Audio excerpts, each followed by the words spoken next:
What is going on, guys? Cheerio here, and after a quick hiatus on this channel, I am back with a very quick video talking about Modern Warfare Remastered. More specifically, the topic of weapon balancing and why I think it's something that should be focused upon.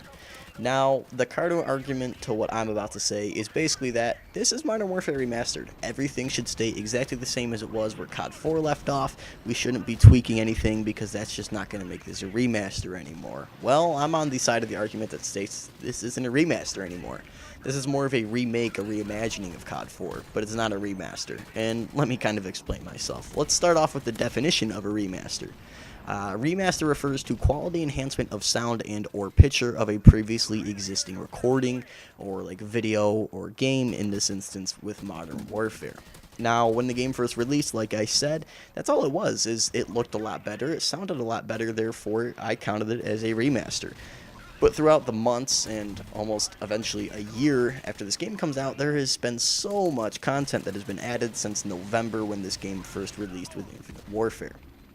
First started out, everything was perfectly fine.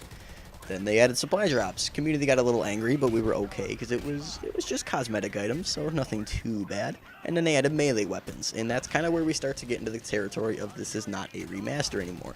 Melee weapons started off as kind of being a little bit stat changing because you can actually hold them out and equip them like a normal weapon as opposed to your regular knife, which you could not do that with. And these melee weapons actually had a longer sprint time. You could sprint, I think, like twice the distance as you could with any other weapon in the game if you had your melee out. And you have your little lunge attacks, which are actually greatly increased as opposed to your knife, and I can attest to that because with all my days played in MWR, if I'm just using I only have the brawler through, but if I'm using that, I can lunge at people and kind of lock onto them a lot easier as opposed to if I'm just clicking the right thumbstick. But then they added weapons into supply drops, which, you know, a lot of the community doesn't like. No one likes supply drops anyways, but then they added the weapons. Now, these are game changers, and they completely change everything about the game. They have SMGs, shotguns, sniper rifles, assault rifles. Basically, every class of weapon in this game has a DLC weapon that you can get only through supply drops.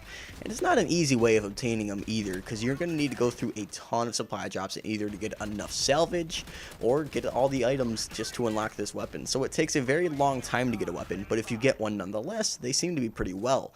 The one assault rifle I can think of, I don't know the name, but I know the first 5 bullets in a clip do like extended damage, and this gun has a very fast fire rate. This thing seems to melt me, and it kind of just annoys me at the fact that I can't get any of these weapons, I can't use any of them, so it does very much annoy me when I'm getting destroyed by these things. And then there's the M16. If you put an M16 red dot sight stopping power, that thing can snipe you across the map better than the R700 can. This thing can one burst you. I've seen the argument that the M16 does need to be nerfed.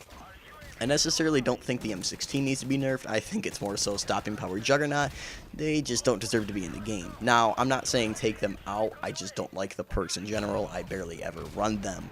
I know this is labeled a remaster, therefore you need to have those perks in there. I'm not saying take out the perks, but I definitely think there could be some reworks of some things to kind of keep the balance okay, because if you're going into a public match, you're going to see an M16 90% of the time. You're going to get one bursted by an M16 90% of the time. That's just how MWR plays. And if you were to go back to COD 4 and you were to come to MWR, there's basically 2 different games here, because where COD 4 left off is where MWR picked up, but then they added so much more.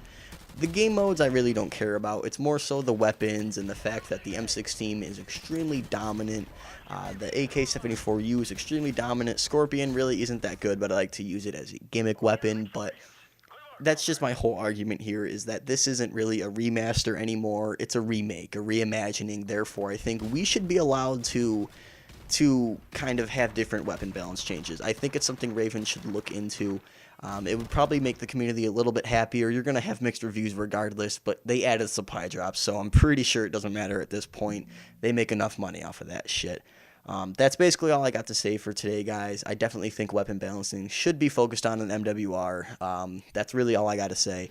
Thank you guys for sticking around and watching this quick video. Remember to subscribe and hit that like button if you enjoyed, and I will see you guys in the next one. Cheerio, mates!